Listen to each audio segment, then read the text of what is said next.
Assalamualaikum warahmatullahi wabarakatuh. Bismillahirrahmanirrahim. Assalamualaikum warahmatullahi wabarakatuh. Alhamdulillahi rabbil alamin. Hamdan syakirin, hamdan na'imin, hamdan yuafi ni'amah wa yukafi majidah. Ya Rabbana lakal ham kama yanbaghi li jalali wajhikal karim wa azimi sultanik.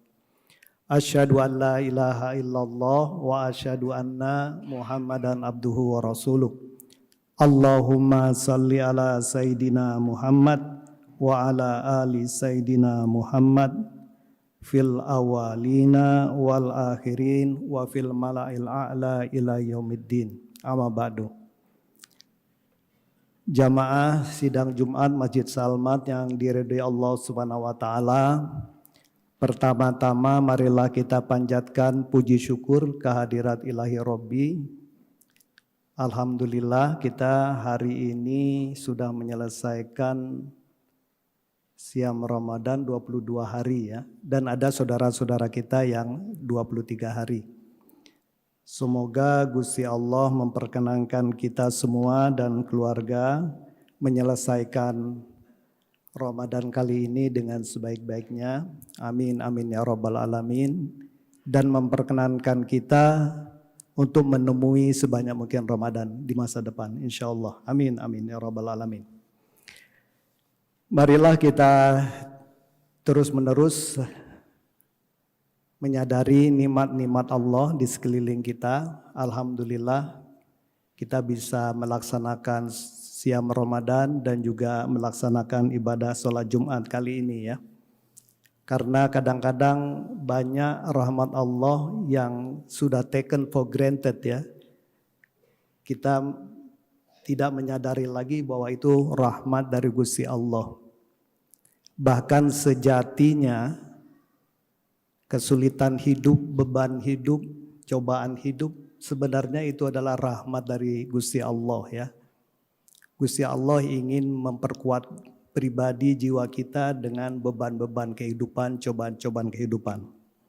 Selanjutnya khotib juga ingin mengingatkan khotib sendiri dan jamaah sekalian, marilah kita terus tingkatkan ketakwaan kita kepada Allah Subhanahu wa taala. Karena di zaman modern yang penuh godaan ya, temptation dan segala macam, hanya ketakwaan kepada Allah yang bisa menyelamatkan kita. Jamaah Masjid Salman yang dirahmati Allah, kita semua sadar bahwa perintah siam Ramadan ini adalah untuk meningkatkan ketakwaan kita. Ya ayyuhalladzina amanu kutiba alaikumusiyam kama kutiba alal ladzina min qablikum la'allakum tattaqun. Sebentar lagi insya Allah siam Ramadan ini berlalu ya. Dan Kanjeng Nabi SAW mengatakan kalau kita mengetahui manfaat Ramadan untuk kita menginginkan seluruh bulan Ramadan, seluruh bulan di tahun kehidupan kita itu bulan Ramadan. Tapi qadarullah kita Ramadan sebulan dan kemudian 11 bulan. Nah pertanyaan besarnya adalah sesudah siam Ramadan ini selesai bagaimana? Ya. Bagaimana kita mempertahankan ketakwaan kita yang sudah kita peroleh ya. Sayangnya sebagai manusia kita tidak mengetahui indeks ketakwaan kita. Kalau sebagai dosen peneliti kita punya H-index ya.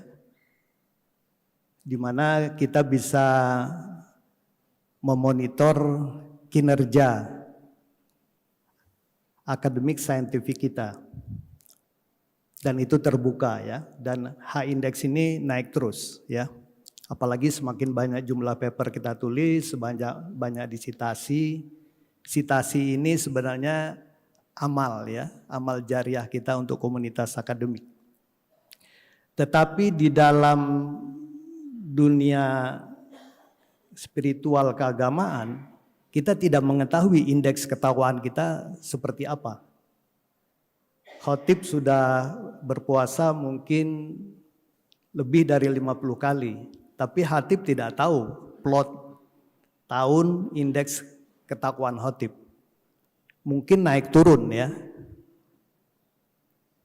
Nah ini yang membuat kita selalu dalam suasana harap dan takut ya dengan rahmat Allah Subhanahu wa taala. Oleh sebab itu indeks ketakwaan ini meskipun kita tidak tahu nilainya secara persis untuk diri pribadi kita, kita harus berusaha terus-menerus meningkatkan.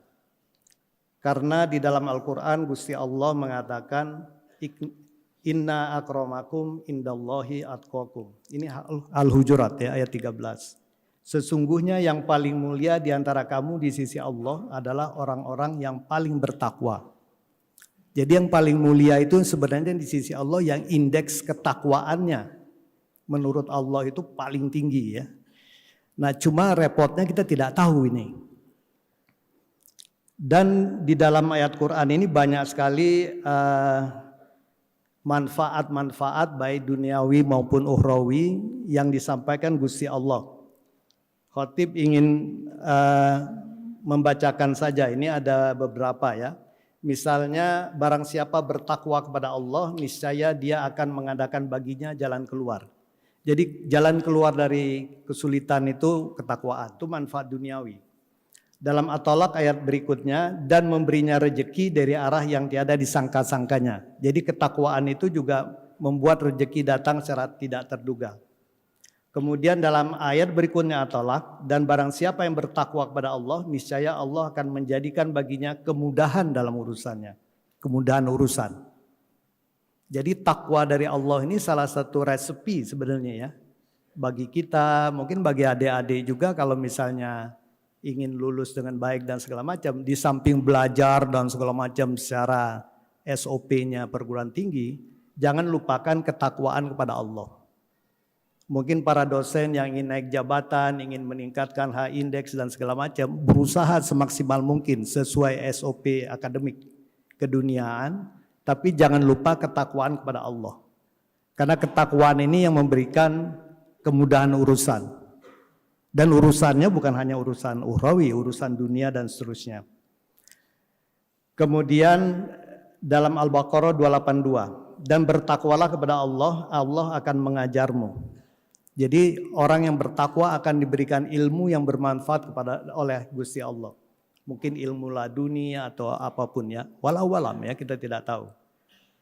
Kemudian Allah Subhanahu wa taala mengatakan dalam Al-Anfal 28, jika kamu bertakwa kepada Allah, niscaya Dia akan memberikan kepadamu furqan. Furqan ini cahaya pembeda. Dan ini sangat penting di era modern ini, di mana sekarang ini banyak hal-hal haram dan halal itu bercampur ya.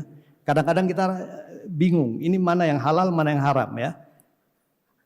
Nah, kalau kita bertakwa kepada Allah Subhanahu wa taala secara istiqomah, maka insya Allah akan memberikan cahaya pembeda furqan kepada hati nurani kita. Kemudian manfaat lain nomor 6. Ketahuilah bahwasanya Allah beserta orang-orang yang bertakwa. At-Taubah 36. Jadi kalau orang yang bertakwa itu akan disertai oleh Gusti Allah. Caranya bagaimana? Walau alam. Tapi setidaknya kita punya teman ya, Allah Subhanahu wa taala.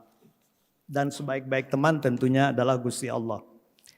Kemudian yang ketujuh, dalam Ali Imran 120, jika kamu bersabar dan bertakwa, maka tipu daya mereka sedikit pun tidak akan membahayakan kamu.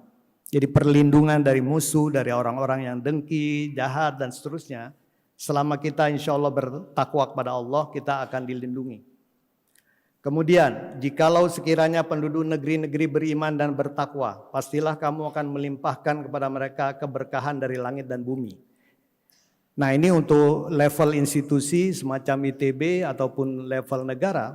Jadi kalau kita ingin institusi kita diberkahi oleh Gusti Allah, ya kita harus di jalan ketakwaan.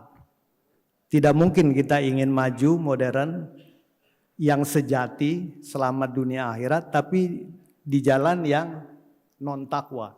Bahkan nauzubillah min dzalik kalau di jalan yang menentang Gusti Allah. Itu baru yang khatib kumpulkan terhadap manfaat dunia. Tapi ada lagi manfaat akhirat. Al-Maidah 27. Sesungguhnya Allah hanya menerima korban dari orang-orang yang bertakwa. Jadi diterimanya amal kalau kita bertakwa. Kemudian barang siapa bertakwa kepada Allah, niscaya dia akan menghapus kesalahan-kesalahannya dan akan melipat gandakan pahala baginya. Jadi ini juga penghapus dosa dan kesalahan. Sebagai manusia ya kita banyak dosa dan kesalahan.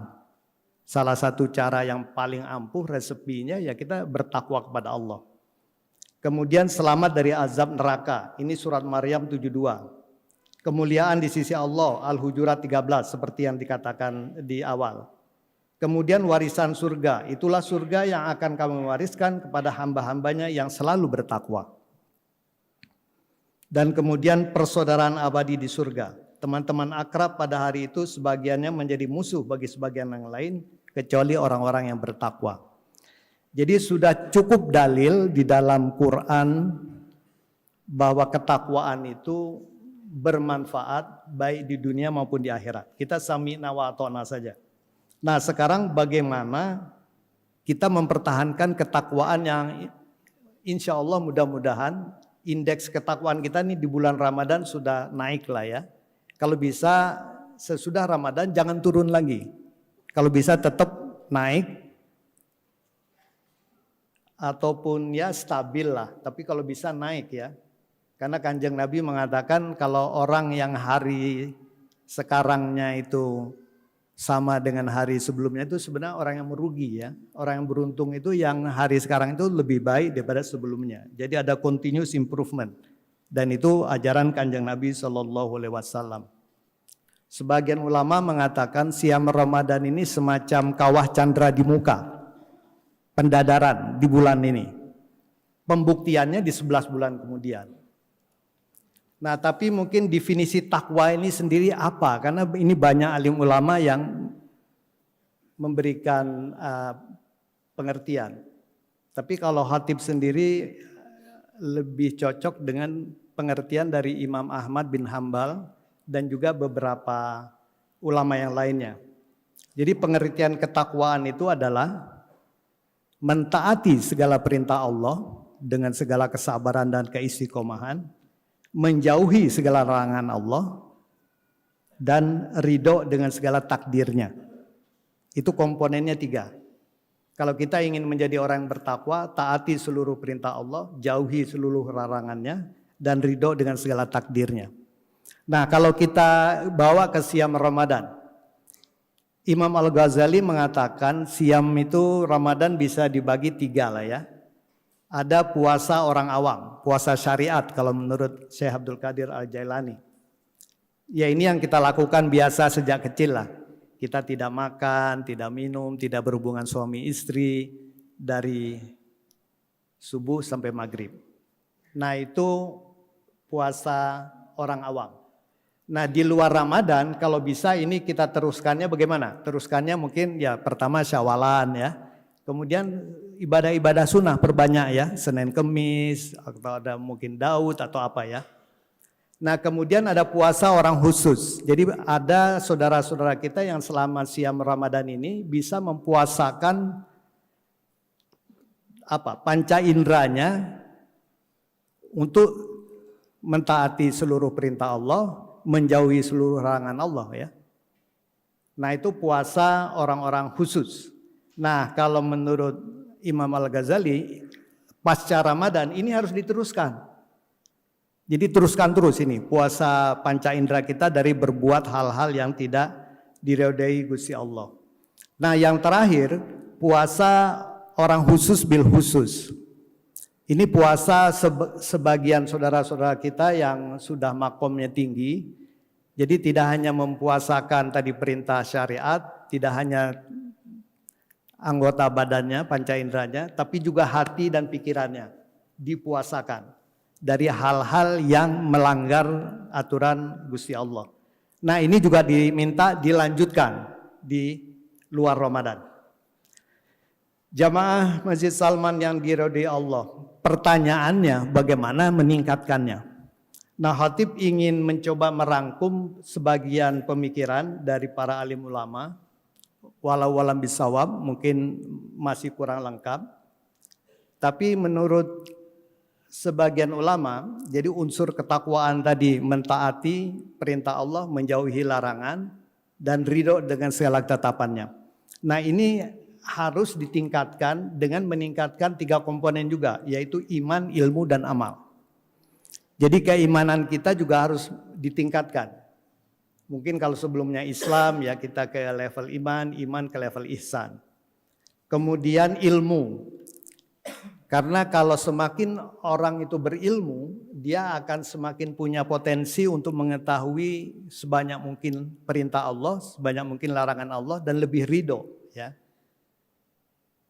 Bahkan Kanjeng Nabi SAW mengatakan, kalau kalian mendengar apa yang aku dengar dan melihat apa yang aku lihat, kalian akan banyak menangis dan akan tidak terlalu gembira bercengkerama dengan keluarga.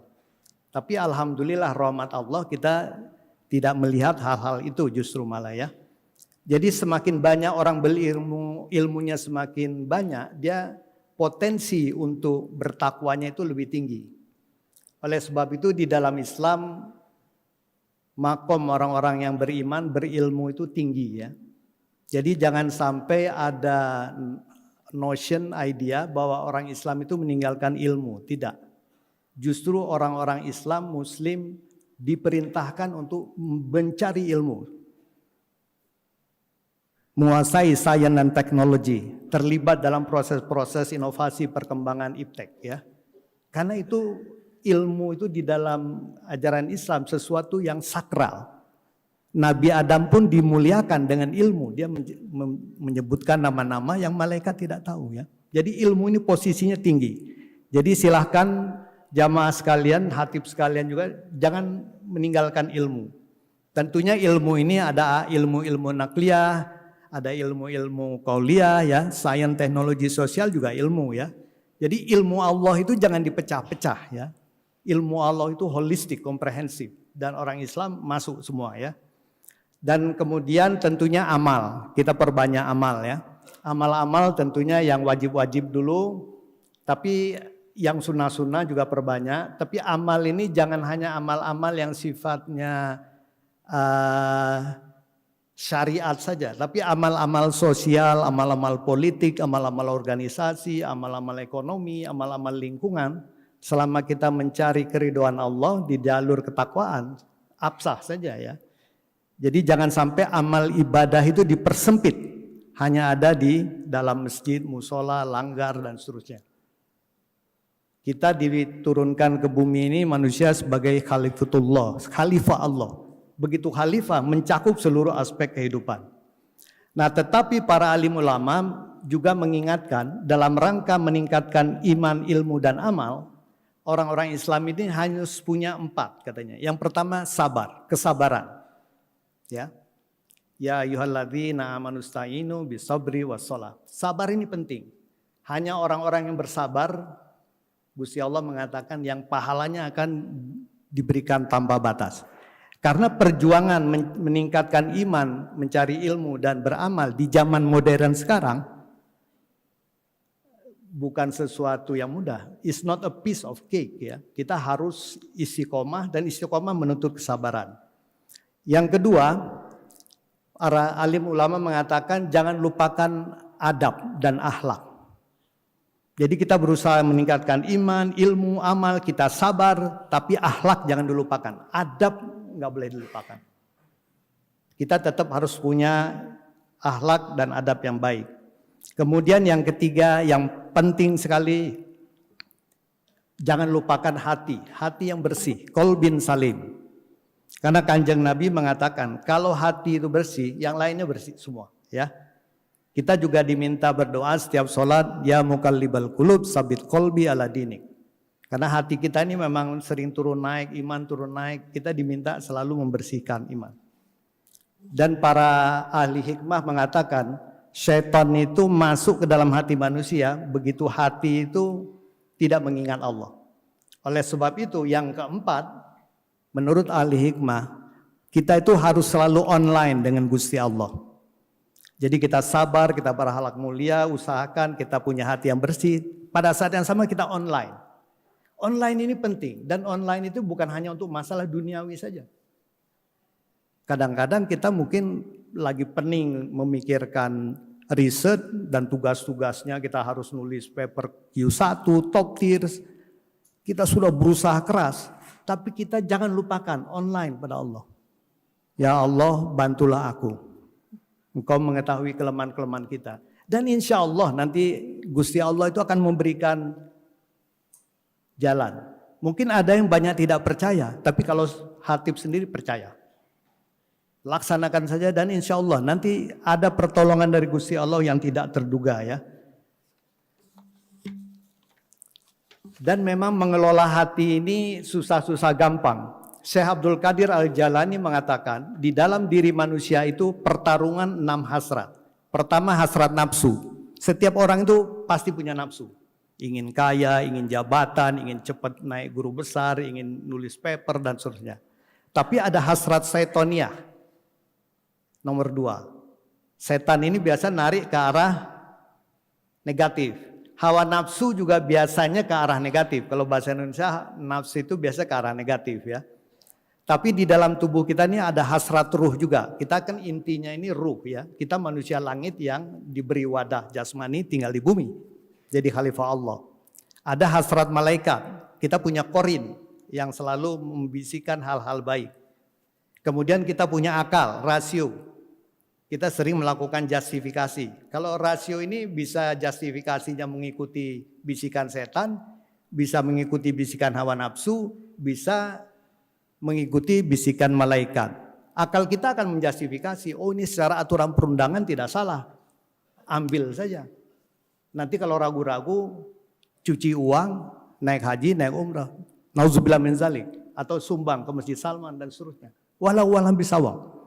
Ini pertarungan terus menerus.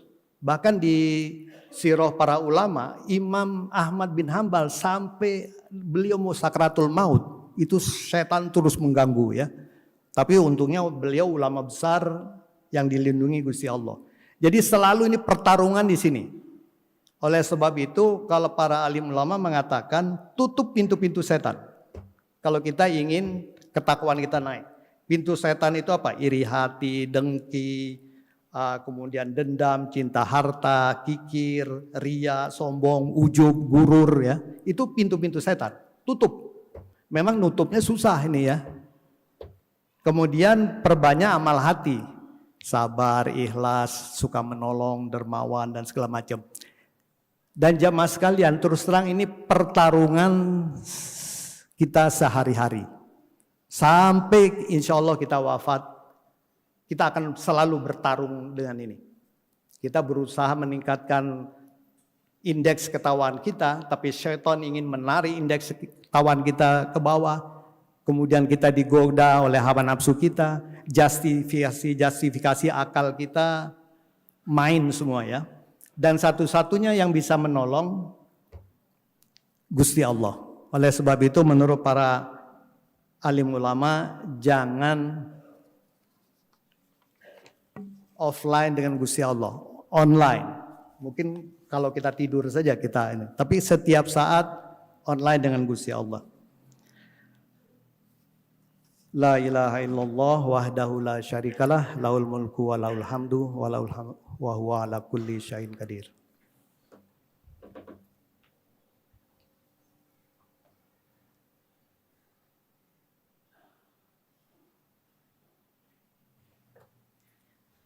Alhamdulillahilladzi arsala rasulahu bil huda wa dinil haq liyudhhirahu 'alad dini kulli wa kafa billahi syahida. Asyhadu an la ilaha illallah wa asyhadu anna Muhammadan abduhu wa rasuluh. Allahumma shalli ala sayyidina Muhammad wa ala ali sayyidina Muhammad fil awalina wal akhirin wa fil malail a'la ila yaumiddin. Amma ba'du. Jamaah Majlis Salman yang diridhai Allah Subhanahu wa taala, insya Allah Ramadan kita akan segera berakhir. Kita tentunya secara keagamaan bersedih, tapi karena itu memang sudah aturan Gusti Allah, kita laksanakan dengan sebaik mungkin.